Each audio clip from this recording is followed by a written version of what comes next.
This is South India, home to the biodiversity hotspots, the Western and Eastern Ghats, the Bengal tiger, the Nilgiri tahr, the Indian elephant, and whatever this creature is. Here is also the cradle of Tamil culture. Today there are about 80 million Tamils in the world. That's more than there are French, Colombians, or Kenyans. Most Tamils live in North and East Sri Lanka or in the southern Indian state of Tamil Nadu, literally Tamil country. Tamil Nadu is now a state in modern India, but for thousands of years Tamilakam, or the homeland of the Tamils, was much larger and ruled by independent kingdoms. Tamil culture is the last surviving classical civilization because they've managed to keep their beliefs, culture and language intact for over 2000 years. But who are the Tamils? What is their story? And what does it have to do with $700 billion golden coconuts? Well, let's find out. The Tamils, maybe more than any other people, are in love with their language. Tamil writing has been dated as far back as the 6th century BCE, from the archaeological site Kairadi in India, and from the 2nd century BCE at Punakari in Sri Lanka, making it one of the oldest datable languages still in use. Tamils often call their language Tamartai, which means the Tamil mother. It's more important to the Tamil identity than land, race, or religion. If you want to have the most intense conversation of your entire life, just go ask a Tamil person anything about the Tamil language. Tamils also take pride in the independent origin of their language. See, you can roughly divide India linguistically in half. North Indians generally speak languages descended from Sanskrit, an Indo-European language. This language family stretches from North India all the way over to Iceland. South Indian languages like Tamil belong to a completely unrelated language family called Dravidian. Unlike Sanskrit, which like Latin is no longer spoken, modern Tamil survives as a living language for millions of speakers. Dravidians do not like it when North India tries to push its culture or language on the south. The earliest clear evidence of Tamil people are urn burials dating from around 1000 BCE at Adich and Alor. Amazingly, they found evidence there of the worship of a god with a trident and a peacock, very like the Hindu Tamils' favourite god today, Murugan. But the Tamils really leap into world history when the Maurya Emperor Ashoka mentions the unconquerable southern Tamil kingdoms in his rock inscriptions made between 273 and 232 BCE. Which is impressive when you consider the fact that the Maurya Empire essentially conquered everything else. This is right around the beginning of a Tamil golden age known as the Sangam period, lasting from the 3rd century BCE to the 3rd century CE. At this time, Tamilakam was ruled by 3 Tamil dynasties, the Solas, the Seras, and the Pandyas. Unfortunately, there were no actual Pandas in the Pandya kingdom. I know. The Tamil kings were immeasurably rich and used their wealth to sponsor century-long poetry slams, called the Sangams at the Pandya capital, Madurai, where male and female poets would show off their works. These poets created thousands of poems, books, and epic stories called Sangam literature. Sangam literature is unique in how it doesn't seem to belong to any single class or religion. It was written by and concerns Hindus, Jains, men, women, farmers, kings, pandas, non-pandas, and everyone in between. One great Sangam poet, Poon Kunkrenar, emphasized the equality of all humans, saying, "I am a citizen of the world, and everyone in the world is related to me." This was quoted by one of India's most beloved presidents, the Tamil Muslim aerospace scientist Abdul Kalam, at the European Parliament in 2007. The Sangam literature tells us about a rich, cosmopolitan and multi-ethnic Tamil-speaking society 2000 years ago, where Hinduism, Jainism and Buddhism all coexisted peacefully, where kings would even invite priests to public debates on their beliefs. Sangam poems describe Madurai as so rich that it had a moat with secret underground passages large enough for elephants. Greek mercenaries guarded its gates, and the scent of perfume could be smelled miles away from the city, where there were folks of every race buying and selling in the bazaars or singing to the music of wandering bands. So how were the Tamils so rich? They were spicy. The ancient world was a bland, flavourless, unseasoned mess. It tasted a lot like English food. This was until the Tamils taught everyone the way of the spice. A 1st century CE Greek manual for sailors, the Periplus of the Erythraean Sea, says that the Tamils exported pepper and other spices along with diamonds, woven textiles, pearls, ivory, malabadrum and other luxury items. What's malabadrum? Who cares? It sounds luxurious though. Another major export was cotton and silk clothing woven by women. Indian women would dominate this global trade for the next 2,000 years. Tamils traded so much that Pliny the Elder said India takes 100 million sesterces from our empire per year at a conservative estimate. That's about 10 tons of gold. China had the Silk Road, the Tamils had the Flavor Highway? No, the Spice Boulevard. Whatever. They made themselves the center of a global trade network that linked Europe, the Middle East, Africa, India, Southeast Asia, and China. We've discovered massive hoards of Chinese, Iranian, and Roman coins along the ancient Tamil coast. Tamil inscriptions have been found as far apart as Egypt and Thailand. A statue of the Hindu goddess Lakshmi got buried at Pompeii, and Tamil ambassadors met with Augustus Caesar in 20 CE. This trade made Tamil cooking the first international cuisine in the world. The word orange comes from the Tamil naram, ginger comes from Tamil inchivar, and rice in loads of European languages comes from the Tamil arisi. Without the Tamils, Ireland's greatest contribution to world cuisine, the spice bag, would not exist. And honestly, I don't want to live in that kind of world. One Roman cookbook had over 300 recipes using Indian spices, from ostrich curry to tasty peppered brain sausage, or everyone's favourite, another laxative. Link to the cookbook is in the description, in case you need a laxative. Tamils got so rich off of their trade routes that just one temple, the Padmanabhaswamy temple, whose vaults were recently opened, has a treasure worth over $700 billion. This was accumulated over thousands of years from the donations from Tamil dynasties like the Seras, the Pandyas, the Pallavas, and the Solas. Some of the things in the temple include this golden Mahavishnu statue, tens of thousands of gold coins, a solid gold throne, golden elephants, a 5-meter long diamond necklace, and my personal favourite, a 30-kilogram solid gold coconut. At what point does that stop being a coconut and start being a bowling ball? There are still unopened vaults in this temple, so we're still unsure of how much it's worth. Tamil merchants, monks, and craftspeople worked across Southeast Asia and lived in small communities there. Tamil merchants didn't just trade pepper with Southeast Asia, they traded the spiciest thing of all: ideas. From the 4th century CE on, kingdoms from Thailand to Vietnam to Indonesia were ruled by Hindu kings and wrote using Tamil writing. Modern Khmer, Javanese, and Thai scripts all descend from the Tamil Pallava script. The greatest monument to this cultural exchange is the originally Hindu temple of Angkor Wat in Cambodia, the largest religious structure on earth. By the end of the 13th century, we even find the Tamil Hindu temple dedicated to Shiva all the way over in the Chinese port of Qinzhou, where a small Tamil community lived. The wealth and fame of the Tamil lands invited more than just merchants. A small Jewish community could be found in Kochi from the 6th century BCE. More even came as refugees after the destruction of the Second Temple in 70 CE. And according to local tradition, the Jews were followed by St. Thomas, the apostle of Jesus, who landed in India in 52 CE and started converting people to Christianity. From Thomas, India's current Syrian Christian community claims descent. In 629 CE, a mosque was built by Muslim merchants in Muziris, and you can still go visit it today, or a part of it at least, because the Portuguese blew it up in 1504, but it's still cool. You can still see some of it.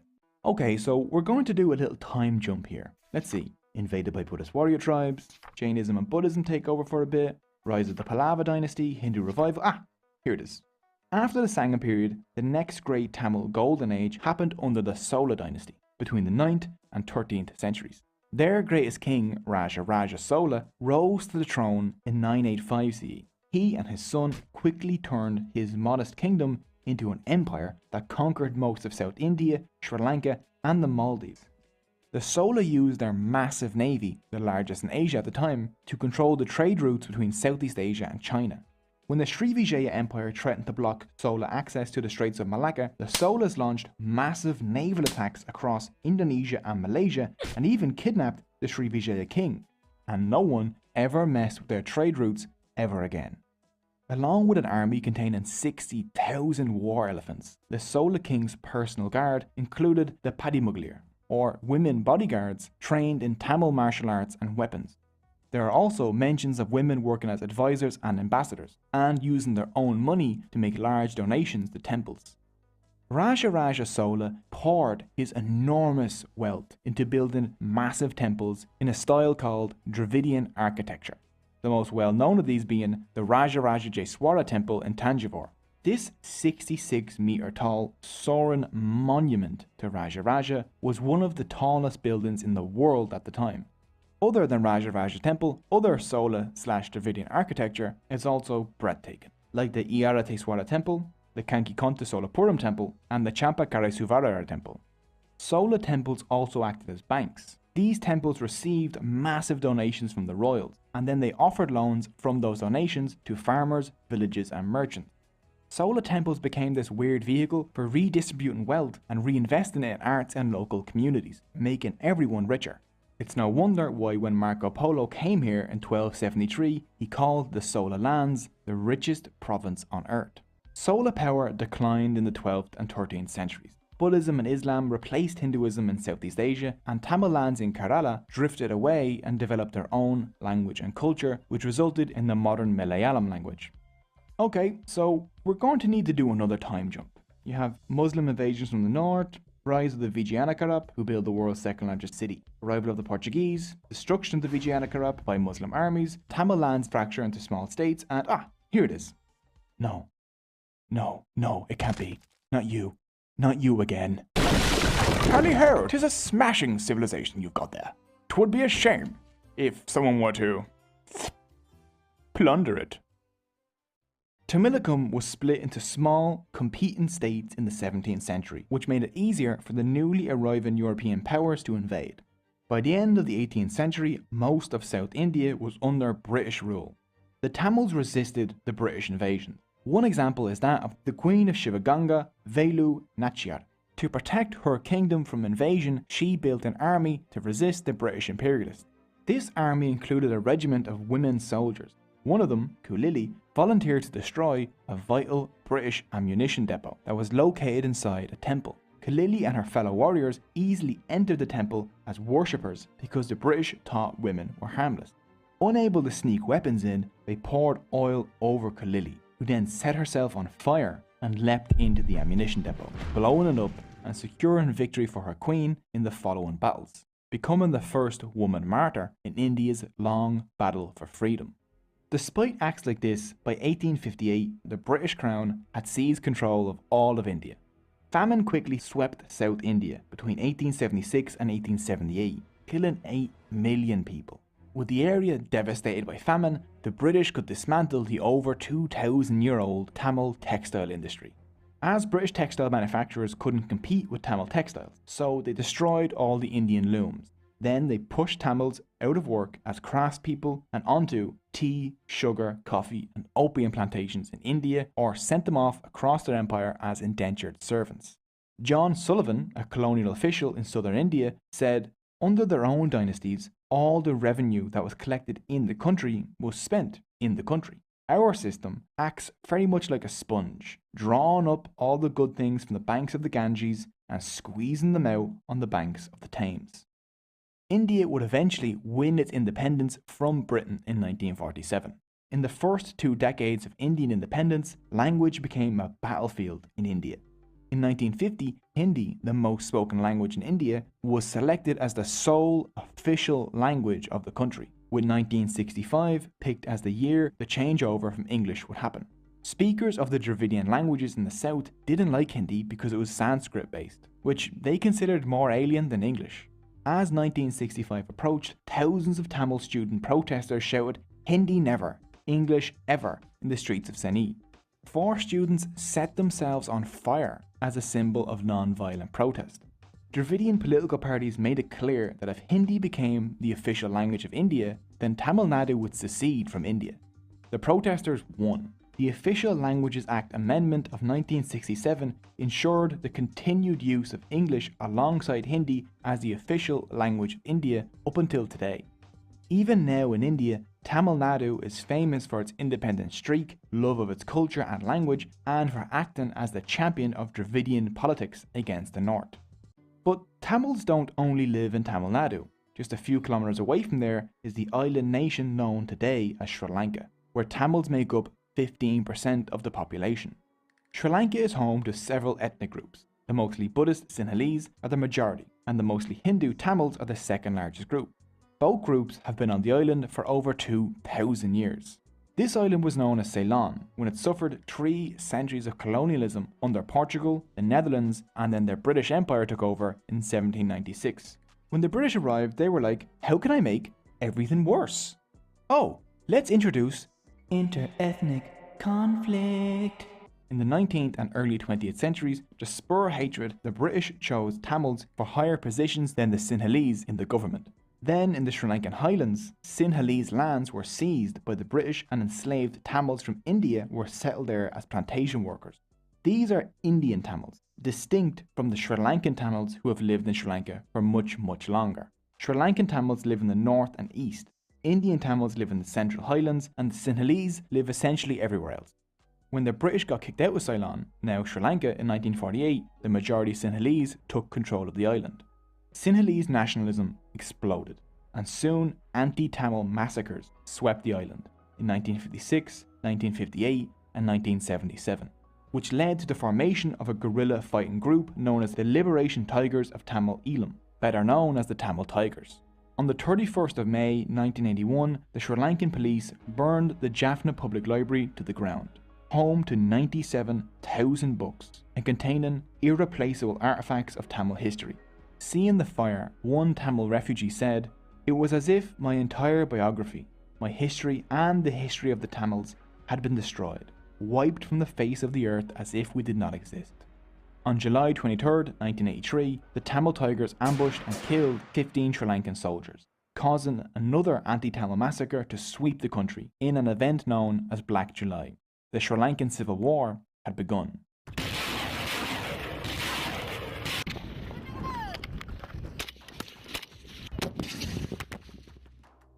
The Tamil Tigers were fighting for an independent Tamil nation in the Tamil parts of the island. As the war dragged on over decades, the Tamils became infamous for inventing the explosive suicide vest and for carrying out a suicide bombing campaign across Sri Lanka. The Sri Lankan army retaliated with brutal attacks against the Tamil Tigers, which mostly resulted in the deaths and displacement of tens of thousands of innocent Tamil civilians. The Sri Lankan state is still undergoing investigations for committing a genocide against the Tamils. This bloody war dragged on for 26 years, until the 18th of May 2009, when the leader of the Tamil Tigers, V. Pirapakaran, was killed and the Tigers surrendered. The war took the lives of over 100,000 people, with 40,000 Tamil civilians being killed in the final few months of the war.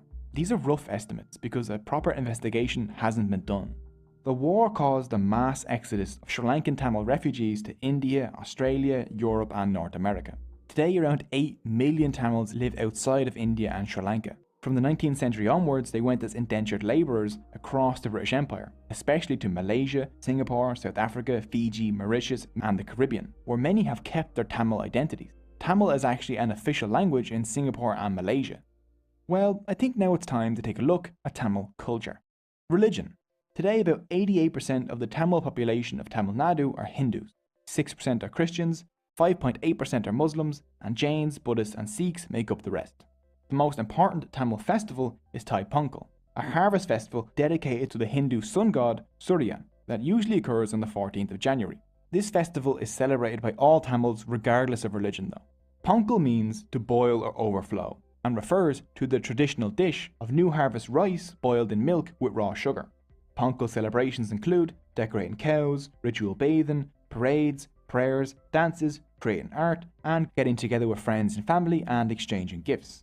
During Pongal in Tamil Nadu, you might also see a Jallikutta. In this over 2,000-year-old sport, an Indian bull is released into a crowd of people, and men attempt to grab the hump on the bull's back with both arms and hang onto it for as long as possible, attempting to bring the bull to a full stop, thus taming the bull. If they do so, they get a prize. If no one tames the bull, the owner of the bull gets a prize. There have been many attempts to ban this sport in recent years, which has caused massive popular backlash. Another interesting Tamil holiday is a May festival for the god Aravan, who is worshipped by transgender people called Terunar in Tamil. At this annual festival at Kovakam, you'll see ceremonial marriages between festival goers and the god Aravan, along with beauty pageants and dances hosted with the support of the Tamil Nadu government. In 2008, Tamil Nadu became the first state in India to allow people to legally identify as a third gender. Arts.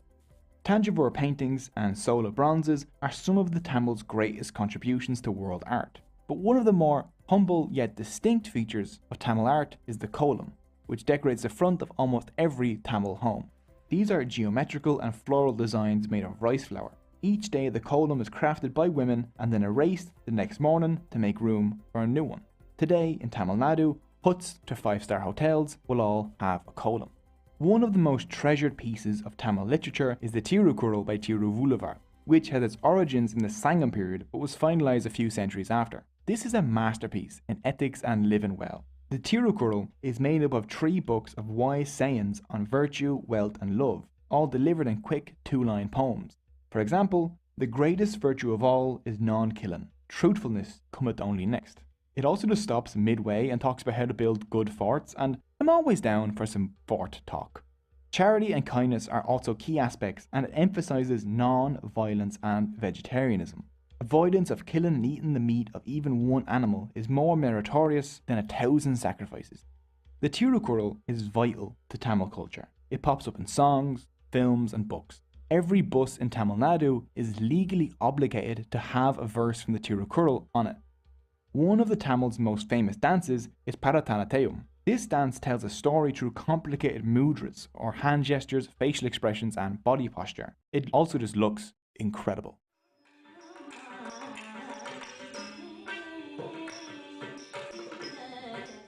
Food. Rice is the staple of the mostly vegetarian Tamil diet.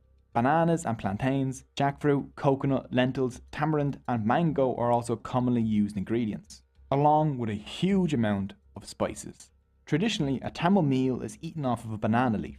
Some favourite Tamil foods include the light and fluffy idli, the fried and spicy vadai, the crispy dosa, and the delicious fried banana bonda. And no Tamil dish is complete without a side of sambar, chutney, or in Sri Lanka, coconut sambal. Tamils also love their coffee, which they brew in this unique South Indian device. Cinema. Tamil people are passionate about cinema. Based in the Kodobakam neighbourhood in Sena, the Tamil film industry, or Kollywood, is the second largest film industry in India. Mani Ratnam's gangster epic Nayakam was included in Time magazine's 100 best movies of all time list. I actually watched a movie with one of Tamil cinema's superstars, Rajinikanth, where this happens, and it was an absolutely amazing few hours. Tamil cinema has even bled into Tamil politics. 3 chief ministers of the Tamil Nadu state have risen out of Tamil cinema. Tamil cinema acts as a way for Tamils to preserve their independent and original culture by producing films in the Tamil language based on Tamil ideas and culture.